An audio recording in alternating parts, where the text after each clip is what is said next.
This video is sponsored by Buymotif shopping app. இதில் நிறைய products sales ஆகிட்ருக்கு, நல்லாவும் இருக்குது, பெஸ்ட்டாகவும் இருக்குது. கீழே டிஸ்கிரிப்ஷனில் லிங்க் கொடுத்துருக்கேன், செக் பண்ணிக்கோங்க ஃப்ரெண்ட்ஸ்.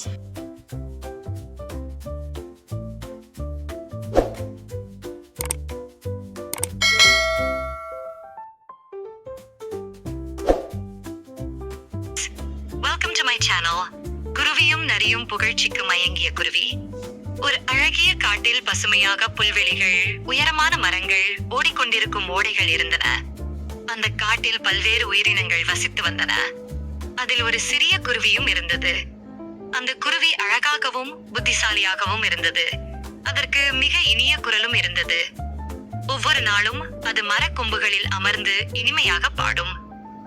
அதனால் இனிய பாடலை கேட்டு காட்டு உயிரினங்கள் மகிழ்ச்சி அடைந்து விடுவார்கள். ஒரு நாள் ஒரு நரி பசித்து உணவுக்காக சுற்றித் திரிந்தது. அதற்குள் ஒரு பழக்கூழ் விழுந்திருந்தது. குருவி அதை தூக்கிக் கொண்டு ஒரு மரத்தில் அமர்ந்து அதன் சுவையை ரசித்துக் கொண்டிருந்தது. நரி குருவியை பார்த்ததும் அதை ஏமாற்றி அந்த பழக்கூழை பெற்றுக்கொள்ள ஒரு சூழ்ச்சியிட்டது. நரியின் தந்திரம். நரி குருவிக்கு அருகில் சென்று இனிமையான குரலில் பேச ஆரம்பித்தது. அம்மா குருவியே, உன்னுடைய தோற்றம் எவ்வளவு அழகாக இருக்கிறது. உன் இறகுகள் மின்னலாக ஒளிர்கின்றன. உன்னுடைய கண்கள் பொன்னிறமாக ஜொலிக்கின்றன. உன்னை பார்த்தவுடன் என் மனதெல்லாம் மகிழ்ச்சியோ மகிழ்ச்சி. ஆனால் அவ்வளவு சொல்லிவிட்டு நரி கவலையாக மூச்சுவிட்டது. அதை கேட்ட குருவி ஆச்சரியமாக, என் நரி, என்ன ஆனது, ஏதாவது கவலையா என்று கேட்டது.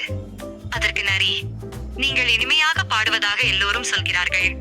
ஆனால் நான் மட்டும் உங்கள் குரலை கேட்க முடியவில்லை. உங்கள் பாடலை ஒரு முறையாவது கேட்டால் என் வாழ்க்கையே பூர்த்தியாகிவிடும் என்று கபடமாக பேசியது. குருவியின் தவறு. நரியின் புகழ்ச்சியால் மயங்கி குருவி மிக்க சந்தோஷமாக உணர்ந்தது. அது உடனே, நான் பாடுகிறேன், கவனமாக கேள் என்று கூறி பாடத் தொடங்கியது. ஆனால் பாட ஆரம்பிக்கும் போது அது வாயை திறந்ததால் அதன் சுய்க்குள் இருந்த பழக்கூழ் கீழே விழுந்து விட்டது. நரி அதை பார்த்ததும் வேகமாக தாவி பழக்கூழை பிடித்துக் கொண்டு ஓடிவிட்டது. அடடா, நான் நரியின் புகழ்ச்சியில் மயங்கி உணவை இழந்து விட்டேன் என்று குருவி வருத்தப்பட்டாலும் அதற்கு எந்த பயனும் இல்லை. கதையின் போதனை ஒன்று. புகழ்ச்சிக்கு மயங்கி கூடாது யாரேனும் நம்மை புகழ்ந்தால் அது உண்மையா அல்லது ஏமாற்றவேனா என்பதை புரிந்து கொள்ள வேண்டும். இரண்டாவது நம்பிக்கை வைத்த போது சிந்திக்க வேண்டும். யாரிடமும் பேசும் முன்பு அவர்களின் நோக்கம் என்ன என்பதை கவனிக்க வேண்டும். மூன்றாவது, உண்மையான அறிவு மக்களை ஏமாற விடாது புத்திசாலித்தனமாக செயல்பட்டால் எந்த பயக்கும் தப்பிக்கலாம்.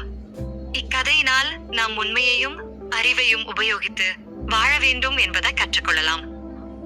ஸ்டோரி பிடிச்ச லைக் பண்ணுங்க, ஷேர் பண்ணுங்க, சப்ஸ்கிரைப் பண்ணுங்க, காமெண்ட் பண்ணுங்க.